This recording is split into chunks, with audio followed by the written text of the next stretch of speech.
flower of Scotland, when will we see your like again? That fought and died for your wee bit hill and glen that stood against him. Proud Edward's army and sent him homeward to think again. Well, good evening, ladies and gentlemen, and welcome to the Blue Lamp in Aberdeen, where the combined might of the Aberdeenshire and Aberdeen Alapa Lacus are hosting the 36th meeting of the Wee Alba Book Tour all around Scotland. And what a momentous week to be doing it in, when the Conservative Party in London are about to pick the next captain of the Titanic. Here in Scotland, here in Aberdeen, we're going to be discussing the best route to Scottish independence, so we won't be free of London government for one election, but free of London government for good. So, welcome to the Wee Alba Book Roadshow.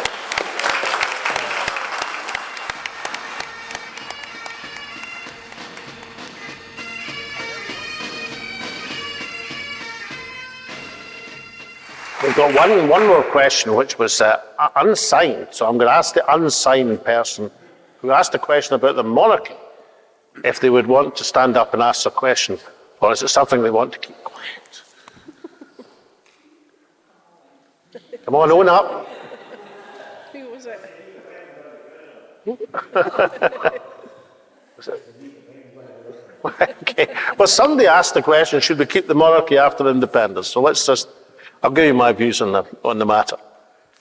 Now, I watched over the last 2-3 weeks this amazing parade of people who came on television, BBC, Sky, claiming to know what the late Her Majesty the Queen's mind was on the issue of Scottish independence. I actually watched a lady in Sky the other night say that the Queen had managed her passing at Balmoral to manipulate the case against Scottish independence. And the Sky presenter, instead of asking why she had this amazing insight into Her Majesty's mind, was nodding away. Aye, that'll be right, None of these people had talked to the Queen about it. But if they ever met the Queen at all, it'd be in a line, saying hello, hello, probably very nervously. I probably spoke to the Queen more about Scottish independence for obvious reasons than any living person. I mean, other people met the Queen a lot more than me, but I doubt very much if Gordon Brown spent most of his audiences speaking to her about Scottish independence. I just doubt that. But I did. And certainly everyone at Balmoral, I think every audience, touched on the subject. Now, in 2011, I went to Balmoral and I made a suggestion to Her Majesty the Queen. And I should say that it's no secret I held the Queen in the highest regard. I admired her before I ever met her properly, and I liked her an enormous amount. That's just the way it is, that's true. Anyway, in 2011, I went to Balmoral, and I had a wee idea, you see, so I thought I would ask for her support. And that was, I had noticed that there was an awful lot of royal birthdays. A multiplicity of royal birthdays. More and more. And in a royal birthday, what happened was, in all the Scottish Government buildings, the saltire flew all the time. And on a royal birthday, the Union flag was put up beside the saltire. And the Union flag, we'll have to understand, is a political flag. The Union flag was devised by Scots King, Jamie the Sack, James I, James VI, devised it as a political instrument. They had a competition. Incidentally, you should see some of the other entries in that competition. They were really duff. But he devised it deliberately, originally as a naval flag. It's not actually the Union Jack, it's the Union flag, it should be correctly termed. But originally as a naval flag, hence the Jack, to try and promote this new entity, which he was now king of. Because remember, Scotland was an independent country. England was an independent country. But James VI wanted a bit more than that, hence the Union flag. So it's a political flag.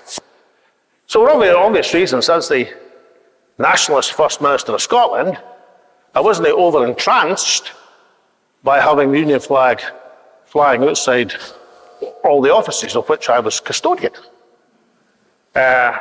Except on Remembrance Sunday and Armed Forces Day. Why? Because that's the flag that people fought under, and you have to respect that, in my opinion.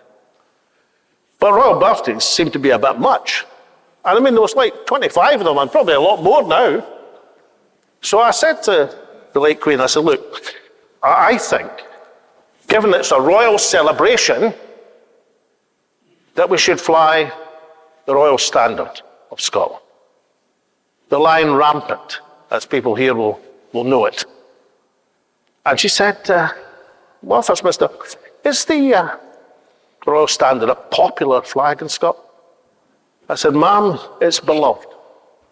Of football fans, of rugby fans, all of whom fly illicitly, but all of whom love flying it. It is beloved, ma'am.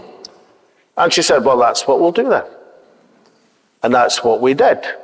And that's what still happens to this day. Now, some people think, probably my successor incidentally, think this stuff's not important. I think it's enormously important. Incidentally, the Queen's advisors weren't too happy. I can tell you the later correspondence was quite fraught. But she knew what she was doing. And she knew what I was doing. Because she was an experienced, intelligent lady. You know, she'd seen every prime minister since Churchill. She wasn't going to get bamboozled by Alex Salmond. You know, so she knew exactly what I was doing, why I was doing it, and she knew exactly what she was doing. You see, unlike all of these commentators who never spoke to her about the issue of Scottish independence, I think it's probably true as Sir Tom Devine, probably the one intelligent person they had commentating on the whole thing. Incidentally, the BBC commentary team didn't know what the Royal Standard was.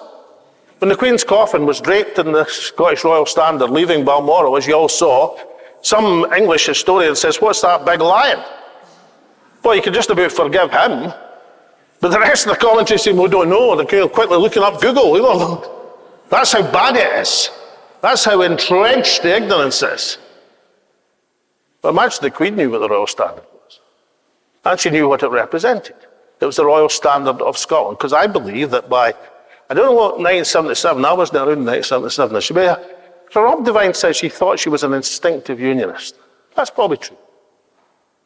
But she was also a very pragmatic woman who moved with the times. But she was a princess. She had every reason to believe she'd become Empress of India.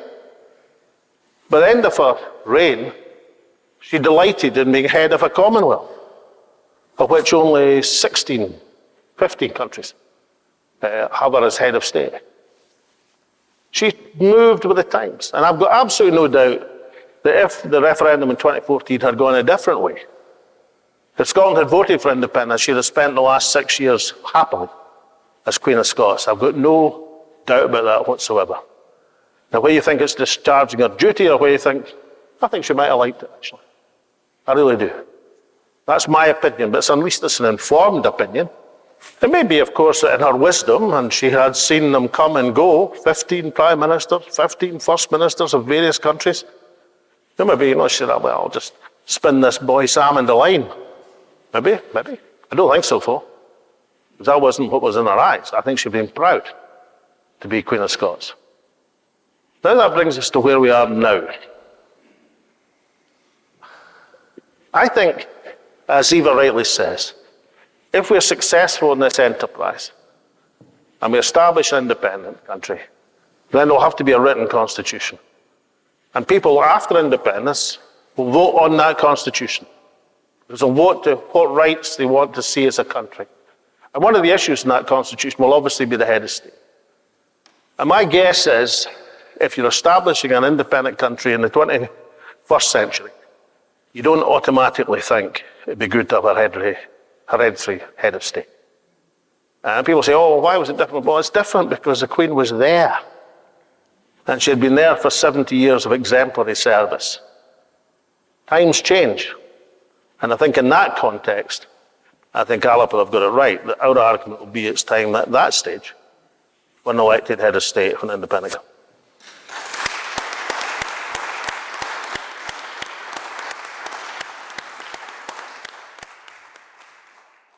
Ladies and gentlemen, Mr. Alex Salmond.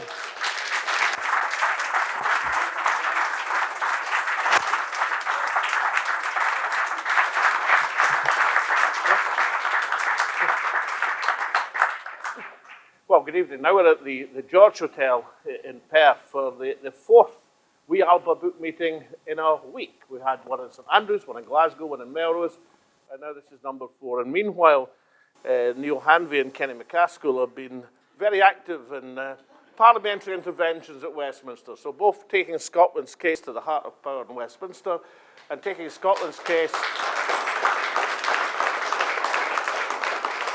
to the people of Scotland. Alapa is rising. Well, here in Parliament Hall in St Andrews, the hall's part of the university, but it's called Parliament Hall for a very good reason, because the old Scots Parliament met here in 1645 and 1646, which is great, because the people here tonight, if we're part of the Parliament, then we can pass legislation for a referendum.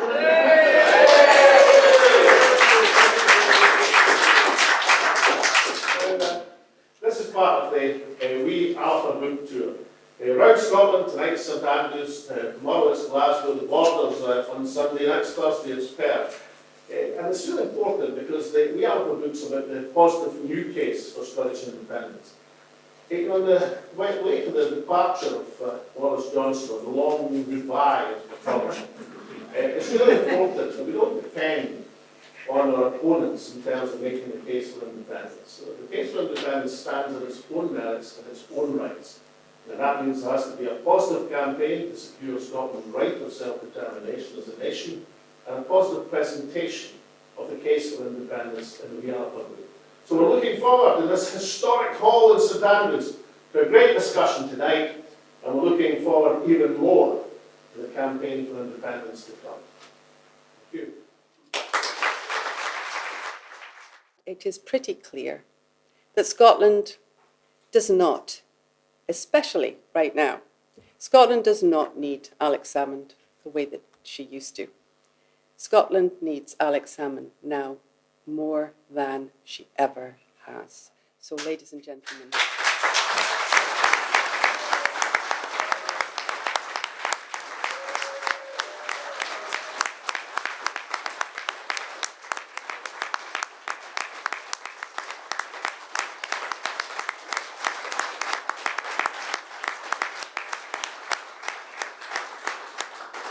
there's some microphone adjustments going on. Good evening from Kinross High School, where we just had a tremendous Wee Alba Book meeting, the 56th such independence event we've held around Scotland over the last year.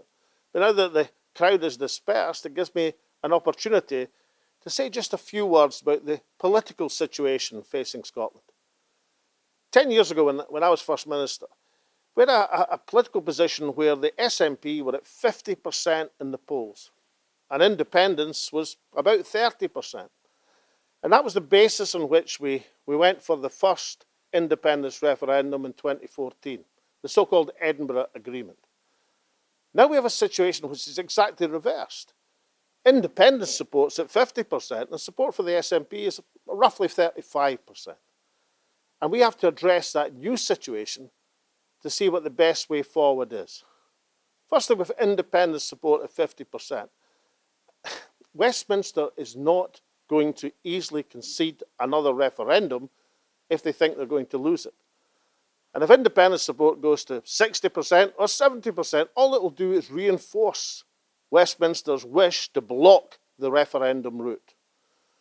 And the SNP support at 35% is not going to change anytime soon. The clouds around the SNP are not going to be dispersed easily. Can be done, but not quickly. So therefore, what are the tactics we should employ to make sure we don't have a reversal in independence fortunes? Right now, the Labour Party are crowing that they can win 10, 20, even 25 seats from the SNP next year. But let's say if we mobilised the independence support at 50%, instead of fighting it as a party political election with the SNP on the defensive. Let's group Scotland United for Independence. SNP, Greens, Alapa, Scottish Socialists, maybe some independent candidates who support independence. Let's group that movement together at the ballot box next year to maximise the independence vote. And then the political debate will no longer be about how many nationalist MPs are lost to the Unionists, but how many of the remaining 10 Unionists will survive that Scotland United coalition. Now, the vast majority of such candidates will obviously be SNP MPs. SNP Scotland United for Independence. But the other parties and the independents will make sure it's seen not as a party political battle, but a battle for the cause of Scotland, a battle about self-determination, where we already have 50% of the people backing us. And that ballot box opportunity for each participating party to put in their manifesto that we seek a mandate to negotiate our independence. At one bound, getting around the block on a referendum, mobilising the people's support and doing it for independence is the way forward. So in the discussions we have in our respective political parties or across the national movement, let's keep our eye on the prize of pushing this movement forward, of giving us the maximum opportunity to win next year's election for Scotland. Please join me in welcoming Alex Salmond. Well, I should have said to the lad from Dundee, I'm slimming slowly, you know. I'm taking it gradually, not trying to rush it, you know. I was listening to Jim, and Tasmina reminded us that we spoke in that glorious summer of 2014 in the run-up to the last few days of the referendum, where everything seemed possible. But actually, in terms of an indoor meeting, because that was an outdoor meeting, it was so big, you know, but in terms of an indoor meeting, the last time Jim and I actually spoke on a platform was the Govan by-election of November the 10th, 1988. And it was a highly significant by-election. It was a seminal moment in Scottish politics, not just because of the Jim's victory over the Labour Party. It was a moment in that by-election. For those of in the audience who are too young to remember, it was a huge Labour majority. It was Glasgow Govan, a very symbolic place. Margaret MacDonald, of course, had won a by-election there in 1973. So resonated in the history of the national movement, and Jim Sowers was the candidate, and I was fortunate enough to be the campaign manager, as Supremo was the vice convener, senior vice convener, I think what it was. The SNP made up that these days for the lack of money you got for the title that you were given. So you were senior. Anyway, we're doing the by-election.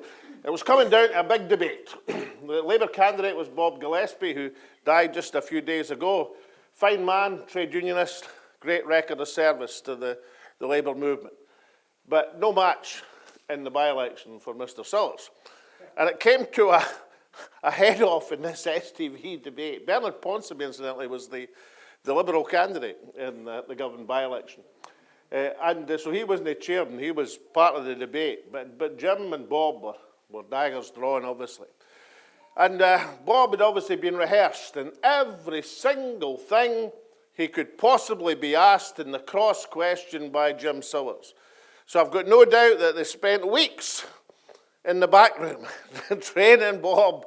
He's going to argue about independence or oil or revenue to Scotland or Labour not delivering on devolution. Could be a range of things.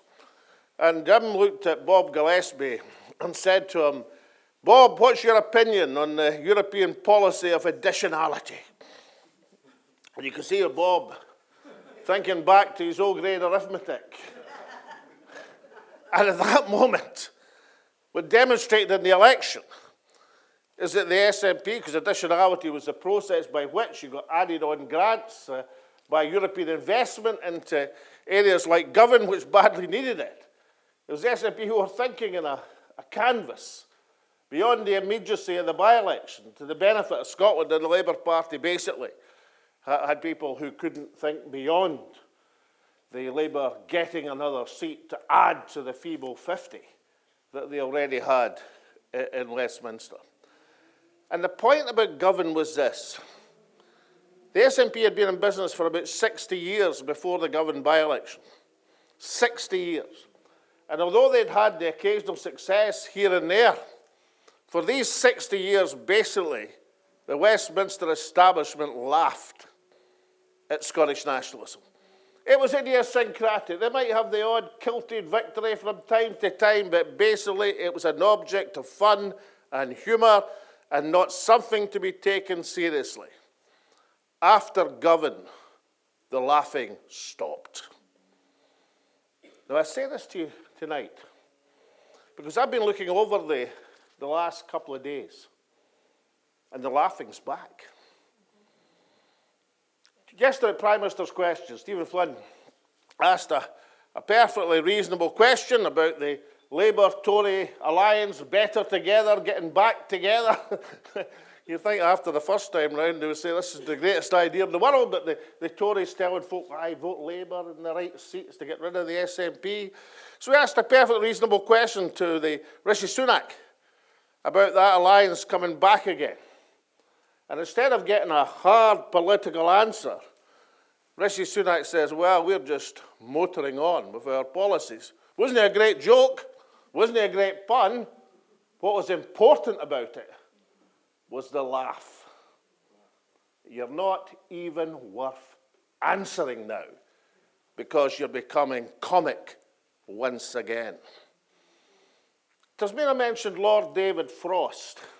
Just in case any of you have missed the glittering career of Lord David Frost, erstwhile the ambassador to Denmark, chief executive of the Scotch Whisky Association, who had a memorable appearance before a Scottish parliamentary committee and said, I think it was early 2016, that Britain left the European Union, it'd be a disaster for living standards and £1,500 would be taken off the income of each family. Lord David Frost underestimated because he was made the chief Euro negotiator for the United Kingdom, taking on Michel Barnier, a French Gaullist trade who took the pants off him in every part of the negotiation. Lord David Frost is a totally discredited figure. The worst negotiator in history. He's made every family in the United Kingdom substantially poorer by taking a disastrous situation of Brexit and making it a catastrophe for the deal that Johnson signed, the deal that Lord David Frost negotiated. So if we get to a position that even Lord David Frost feels emboldened to say, let's get these Scots back in their box once and for all. Let's use the next election as a means of reversing any powers that they've got, and let's make sure we finish them off. Then it's time for the alarm bells to ring in this movement. Of course, you can use that against them. You can say, they're revealed, they're trying to get us. But behind it is a message that politics is never static. You're either going forwards or you're going backwards. You cannot stand still. And Scotland, after 20 years of going forwards, is now in danger of being taken backwards by people who feel comfortable about ridiculing Scotland and Scottish aspirations once again. So, we're here in Arbroath, and there couldn't be a better place to make the speech that Jim's just made, a memorable speech, about the distinction between the movement and the political parties. Because in the Declaration of Arbroath, obviously famous, everybody here no doubt could recite the most famous lines, 100 of us remain alive, will never submit to the domination of the English, and so on and so forth, ringing words through 703 years of history, and rightly so. Beautifully written by Bernard of Kilwinning, the Chancellor of Scotland. But he wrote it for, and people say, oh, it's a medieval document, it was all the nobles, it was the barons. Yes, of course, there were 7 earls, 31 barons, the freeholders, folk like William Wallace, Wasn't he the king? It was for the king. It was a letter to Pope John the 22nd for good King Robert. And it wasn't the clergy because they wrote it. Well, thank you very much, Tasmania and friends. I was just thinking about being back in Ayrshire, and I was listening to what Denise had to say, and she recited some very famous lines that virtually everybody in Scotland will remember. As long as 100 of us remain alive, we'll never be subject to the lordship of the English. It's not for glory or riches or honours that we are fighting, but for freedom alone, which no good man lays down but with life itself. Now, what, apart from Denise reciting these famous lines, is the connection between that and Ayrshire? Any ideas? Robert Burns, most certainly. Ayrshire is a fundamentally greedy part of Scotland. Not only did it produce the national bard, albeit that he was heavily influenced by his Aberdeenshire father, but also it produced Bernard of Kilwinning, a mere 10 miles to the north of where we are this evening, who of course wrote the Declaration of Arbroath, which Denise was quoting from. So for 700 years and more, these lines have echoed through Scottish history. So if it wasn't done in Ayrshire, it's no worth a damn in terms of the future of Scotland. Now, a lot of people, and there's some references tonight already, are a bit leery about Scotland's prospects and position at the present moment. They wonder, has the national movement lost its way? Has it lost its mojo? The London commentators, incidentally, are in no doubt whatsoever. You can see these smiles starting to reset in their faces as they speak about. They are probably right now more relaxed about Scotland than at any time since before the great Madame Ecosse won the Hamilton by-election in 1967. I was watching some of the newsreel reports in tribute to Winnie last week. And it was quite interesting seeing the ones about Hamilton. You know, they said they were showing some of the newsreels of the accounts of the Hamilton by-election before the result. And they were saying, well, of course, Labour under pressure, Labour government's very unpopular. The Conservatives are putting up a strong challenge in Hamilton, and there's some Scottish nationalist person as well. And then, of course, as the day grew closer, the newsreel emphasis started to change. And then, of course, after the result, it was a total and absolute sensation. And when he, of course, represented something different, MPs from Scotland were by and large either Tory lairds or were worthy, but pretty dull, trade unionists from the Labour Party who'd probably seen better days in terms of their campaigning through their lives and were excellent people, no doubt, but it was kind of set in a pattern. Winnie was something quite different. She was a thoroughly modern young woman with ideas that expressed something of the hope and optimism and social mobility of the 1960s and brought that in to a cause which had hitherto been seen as something which looked backwards, not looked forwards. Winnie was all about looking forwards. Stop the world, Scotland wants to get on.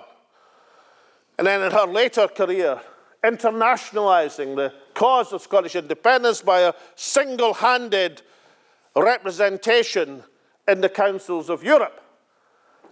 Our First Minister has had a bit of a setback this evening, which you probably wouldn't have heard of. He had one of his announcements on Saturday. He was going to appoint a special envoy to the European Union. And the European Union tonight has said through diplomatic sources that, of course, they won't be able to speak to this special envoy because they have to speak diplomatically through the UK government. Kind of obvious, incidentally. Something you might want to check before you made the announcement, I suppose. Something that will be ridiculed and will add to the ridicule of the London newspapers. Of course, we might reflect, when you had people like Winnie Ewing on your side, you didn't need to appoint any envoy. You had a one-woman diplomat who represented the influence and prestige and brought Scotland to the international arena. Not just in Europe, but through the Lomé Convention, through the Erasmus Project, into a European continental and worldwide audience. So the cause of Scottish nationalism changed fundamentally then, and since then, more or less, London has been worried. Sometimes really scared, sometimes a wee bit scared. But basically since then, London has been concerned. Now they're laughing. They're laughing at Scotland because they think Scotland should be represented through the prism of the Scottish National Party, which is obviously going through some very difficult times indeed. I think they're wrong. And I think we'll be able to demonstrate them to be wrong pretty quickly. The most important reason I think they're wrong is when Winnie was winning Hamilton, or indeed 10 years ago when I was First Minister, support for the SNP either in a by-election or in terms of the opinion polls was very high. It was 50% 10 years ago. But support for Scottish independence, our fundamental aim, was at 30%. Or actually less. I remember very well in 2012 when I signed the Edinburgh Agreement with David Cameron. I had the whole thing nicely set up. You know, I had David facing a yellow map just to remind him that every single constituency seat in the Scottish Parliament was held by a Scottish nationalist, where I was just facing him. There was a crowd outside. I suggested to him that he might like to leave through the back door because we didn't want any breaches of the peace or disturbances. The whole thing was going absolutely swimmingly. And then I got news of a YouGov poll showing independence at 28%. Rather inconvenient for the day, I felt. But nonetheless, I was also confident that when we joined the argument, when we for the first time brought Scotland to a point of decision and debate and discussion, then that 28% would rise. And rise it did. Now, we didn't get to where we wanted to be. Maybe, incidentally, we peaked that week too early. And I'd hoped it would be upon them and through them like Bannockburn before they realised the calamity they were facing. But they woke up in the last week and the support drew back as the weight of the establishment was brought to bear. But nonetheless, you can measure political success and failure in many ways. But if you bring about a transformation in people's attitudes to independence in Scotland, then in some senses that represents a victory. A victory not because it achieves it on the day, but it sets in the psyche the conditions for victory in the future. And the reason I'm confident, more confident than I was 10 years ago, that that's the way and direction that Scotland is going, is that while support from the SNP has suffered somewhere in the 30s, support for independence is at 50% or more in many of the opinion surveys. So we see an exact reversal of the position from way back in history, or indeed from 10 years ago. For the first time in modern Scottish politics, support for the concept of independence is higher, much higher, than support for the main party of independence and the Scottish government, the Scottish National Party. And if we address that point collectively as a movement, then we can solve that puzzle and we can wipe the smiles and laughs off the faces of the London commentators and politicians. So how do you do it? Well, obviously, the next electoral test in Scotland is next year's general election. Getting to independence through the referendum route has been closed. I mean, last year I warned and I suggested that going to the Supreme Court of the United Kingdom was not the most sensible political strategy I'd ever seen in my puff.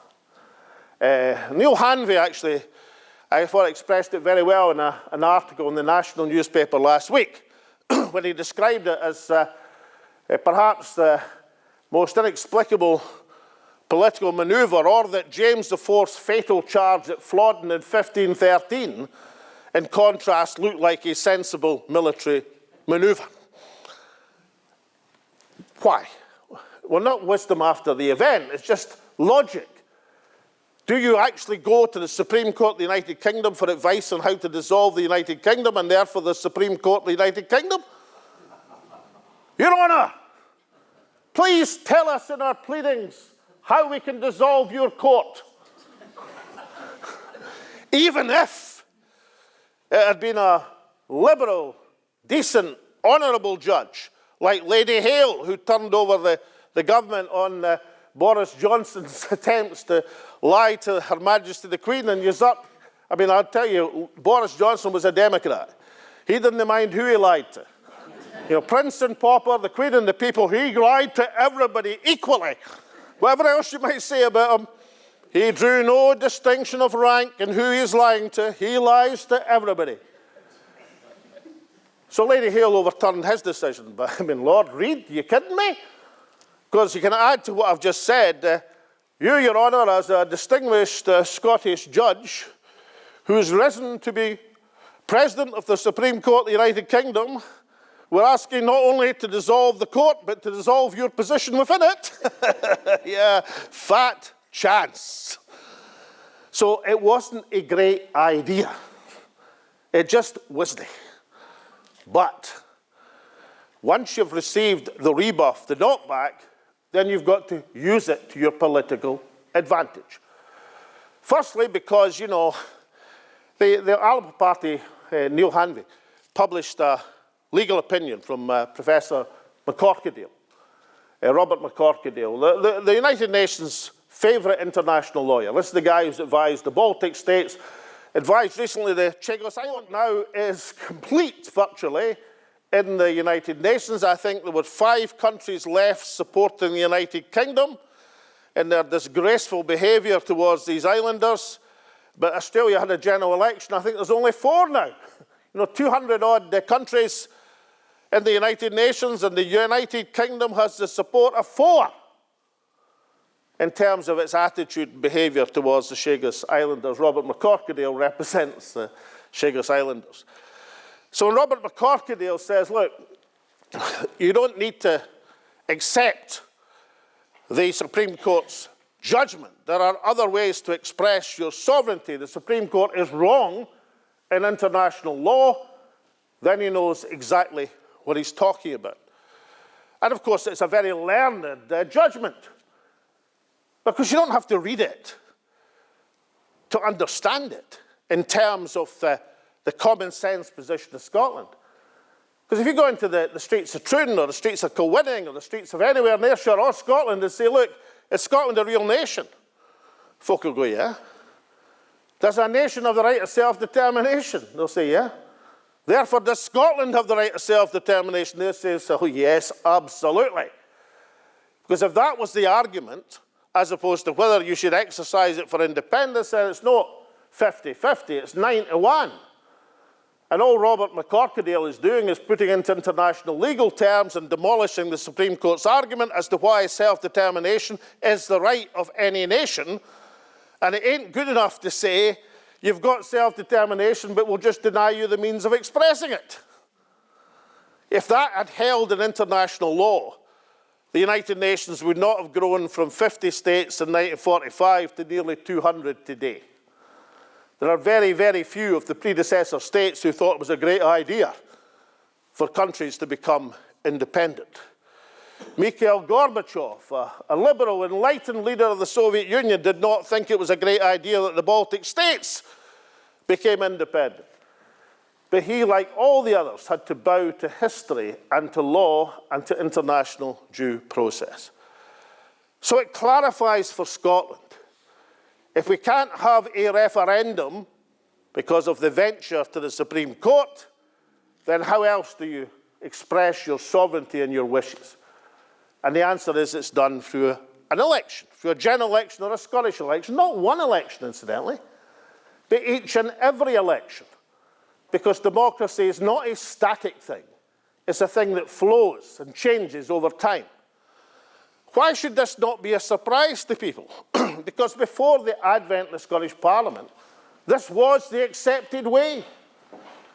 Even Harold Wilson, after he'd recovered from the shock of Winnie Ewing winning Hamilton, said, yeah, of course, if Scots vote by majority for the SNP, for independence, then Westminster would accept it. Margaret Thatcher, Lady Thatcher, the greatest opponent of Scottish nationalism in living memory, in her memoirs, The Downing Street Years, said if the Scots are an ancient nation, if they determine on independence, no English politician, certainly not myself, should gainsay the process. So that was the accepted route. Then we have to re-establish it as the route. If you're choosing a first-past-the-post Westminster election to be the test of Scottish independence, or the next test, then you've got to play it with your head. And in a time where the SNP support is going down, but independence support's high, it might be a good idea to emphasise the principle of independence and downplay the party politic aspect of the independence vote. That's the genesis and the idea behind the Scotland United approach to the general election. One candidate in each seat around Scotland, backed by the independence parties, Alapa, the SNP, the Greens, the Scottish Socialists, perhaps even an independent candidate or two. I can think of one. She stars in Two Doors Down, my favourite television programme. A fantastic, wonderful television programme. One of the greatest comedic talents that Scotland has seen in the last generation, but also a great political talent is Elaine C. Smith. She'd be, if she could be persuaded, an excellent person to put forward under the Scotland United for Independence banner. Now, the vast majority, and this is what I don't understand with the attitude of the SNP leadership, the vast majority of these candidates, all of the sitting SNP MPs who would be readopted, would be the candidate in their seat. That's obvious. You don't take away an existing parliamentarian. So they would be SNP, Scotland United for Independence.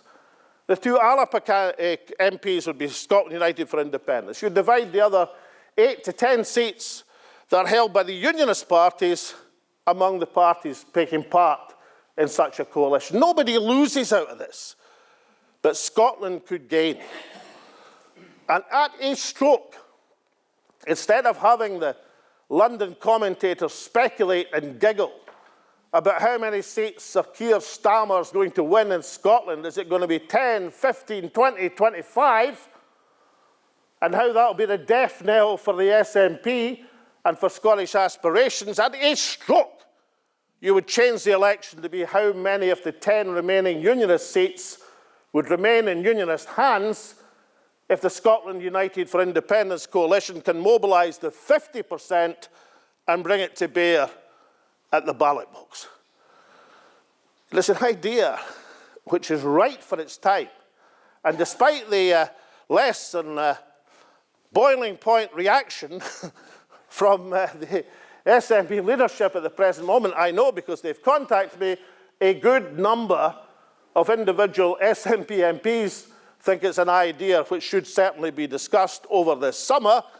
And then perhaps if the party, the SNP, goes back to its origins and has a vote on the matter, you might be surprised to see how much support there is among the ordinary party membership. See, I listened to Hamza Yousaf's speech on Saturday, and I thought I understood what it was about, but it's subsequently been reinterpreted and then reinterpreted again. But I was interested in Leslie Riddick's comments immediately afterwards, which he just said gently to the people gathered in the Caird Hall. Look, there are people also gathered at Bannockburn today. More people than are here in this hall. They are part of the national movement. They need to be treated with respect. And then she's more gently said, look, and I remember when SNP conferences had votes and motions and democracy.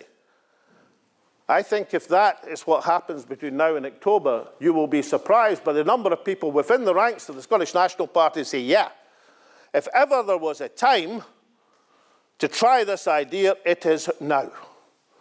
Rather than attempt to salvage as many scalps as possible Rather than let the most boring opposition leader in living memory have seats fall into his lap, let's try something that would mobilise the majority in Scotland's benefit next year. You know, Keir Starmer, I mean, people call him a red Tory. I mean, I don't know where they get the red bit from. I mean, I've never seen a...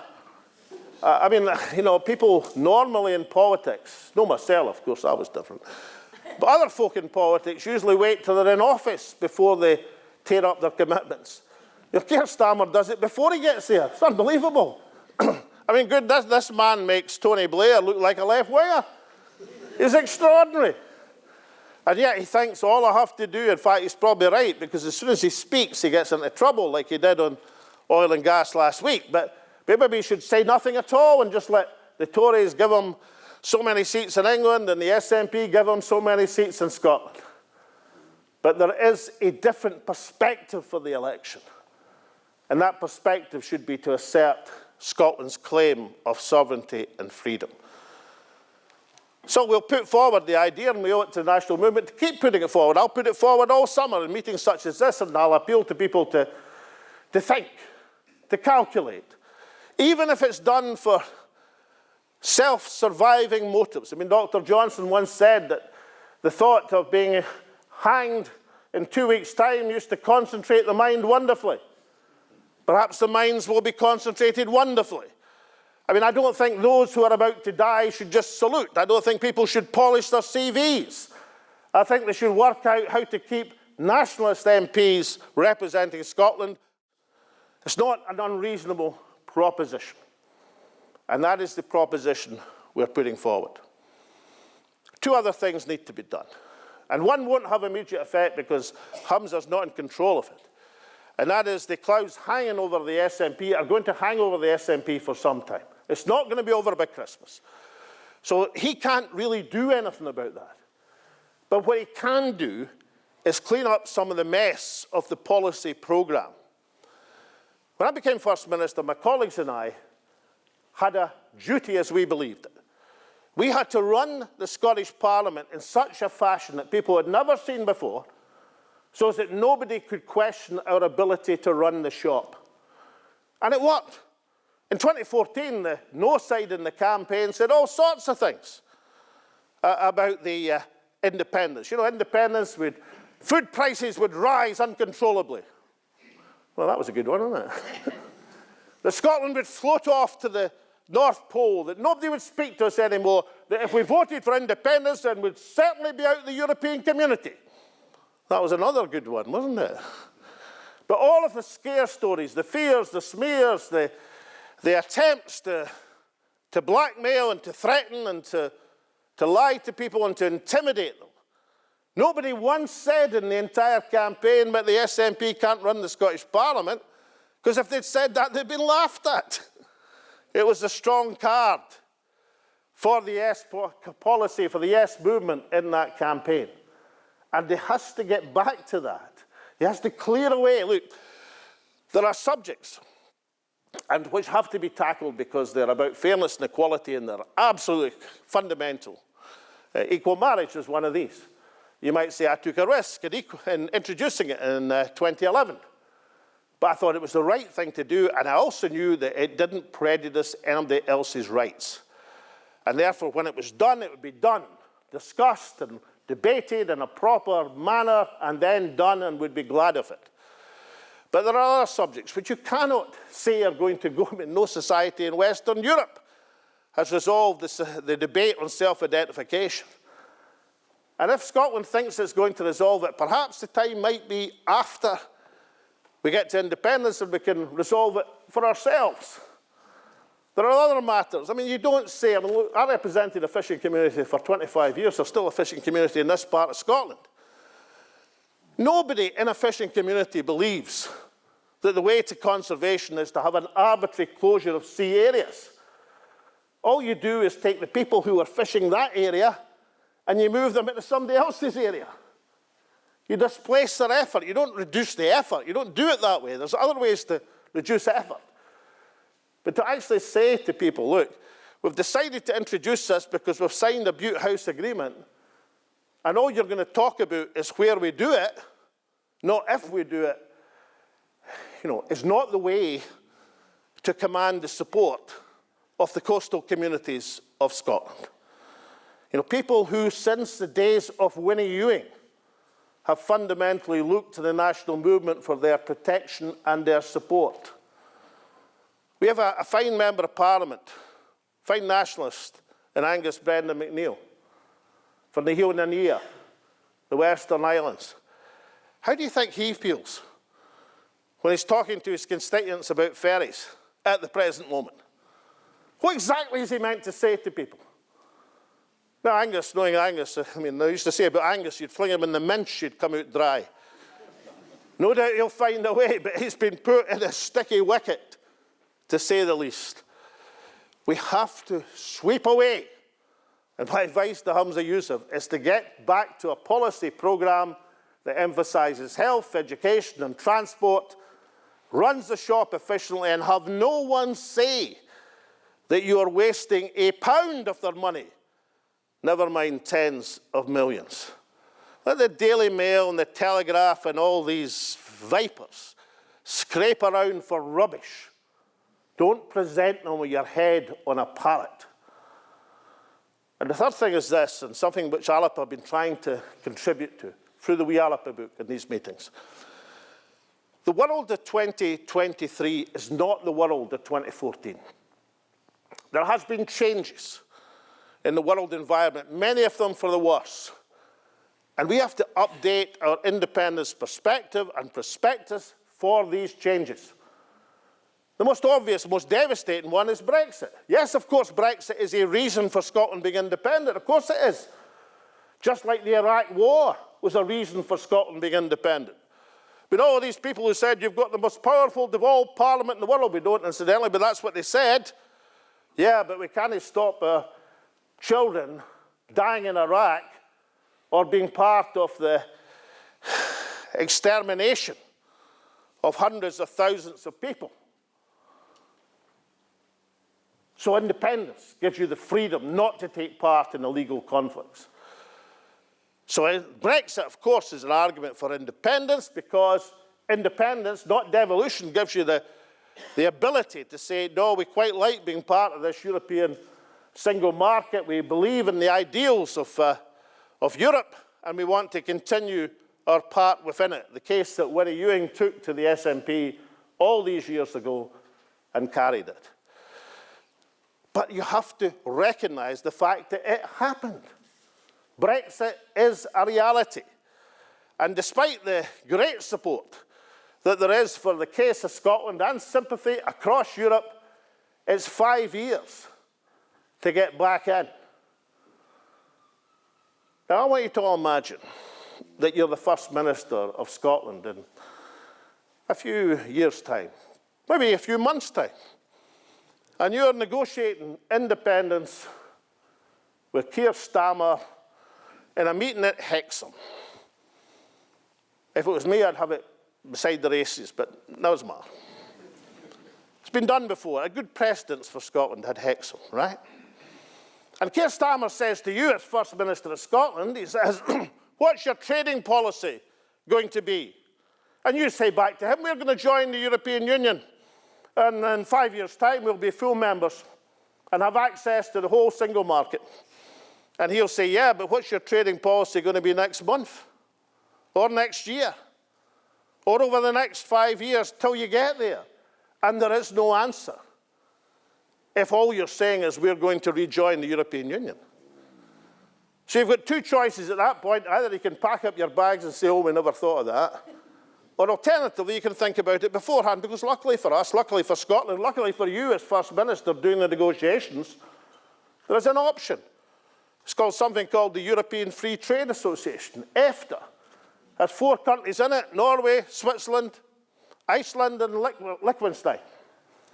Now, being a member of EFTA doesn't guarantee you international success, although I should mention that all 4 of these countries are in the top 10 in the world, wealth per head, so it can't be too bad a place to be.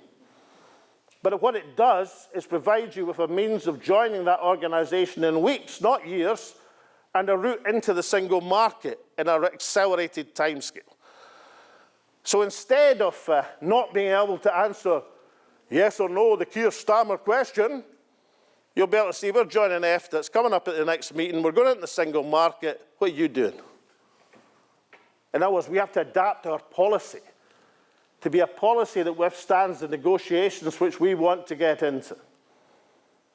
Because the real point about the Yes Alliance, about Scotland United for Independence, is that every party and every person being part of that alliance should stand on a clear manifesto commitment. Not one to be said and then reinterpreted by briefing and reinterpreted the next day, and we didn't quite mean this or didn't quite mean that, but unambiguous. We're seeking a mandate from the people to initiate negotiations with Westminster. And we have a plan and a strategy and a policy backed by domestic agitation and demonstration, by a Scottish Constitutional Convention, and by appeals to the international community, rock solid in international law, to have that mandate recognised. An unambiguous appeal to the people to use that ballot box opportunity to demonstrate that the words from the Declaration of Arbroath are still alive here in Ayrshire today. Thank you very much. Now, Willie, this is just a wee message. I mean, I know you're up in Inverness, but we were needing a decent piper tonight, and you weren't here. You were up celebrating your birthday, and I said to the folk in Dundee, I says, why can we not get a decent piper in the great city of Dundee? And they said, you should have brought Willie McRobbie with you. So from all of us here in Dundee, with one voice, we want to say, Happy birthday, Willie!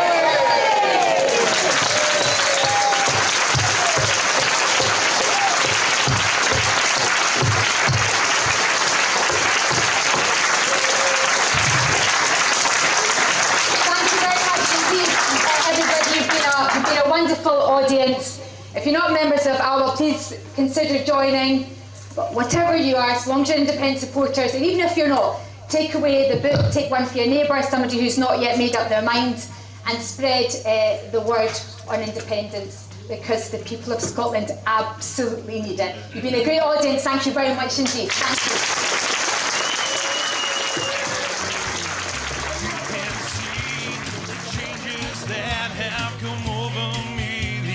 Past few days, I've been afraid that I might drift away.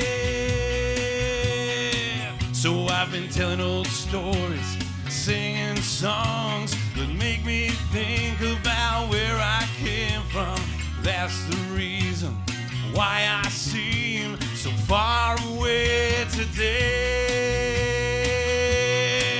Let me tell you that I love you, and that I think about you all the time.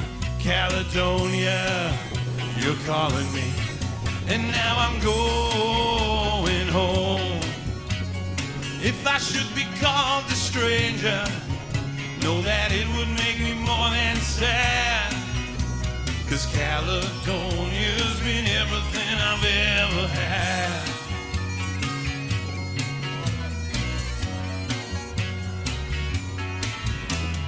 I have moved and kept on moving, proved the points that I needed proving, lost the friends I needed losing, found others on the way. And I have tried, kept on trying, stolen dreams, yeah, there's no denying. I've traveled far with conscience flying, somewhere in the way. Let me tell you that I love you, and that I think about you all the time. Caledonia, you're calling me, and now I'm going home. If I should be called a stranger, know that it would make me more than sad. 'Cause Caledonia's been everything I've ever had.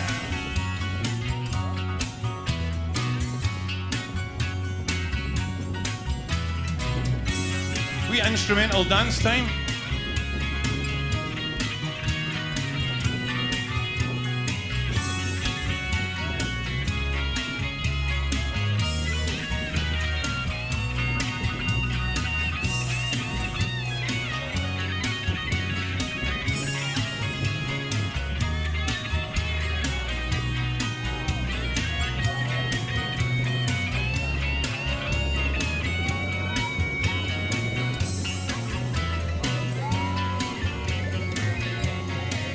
So I'm sitting here before the fire, the empty room, the forest choir, the flames they don't get any higher, the withered now they're gone. And so I'm steady thinking my way is clear, and I know what I will do tomorrow when the hands are shaking and the kisses flown. I will disappear. Let me tell you that I love you and that I think about you all the time. Caledonia, you're calling me, and now I'm going home. If I should be called a stranger, know that it would make me more than sad. 'Cause Caledonia's been everything I've ever had.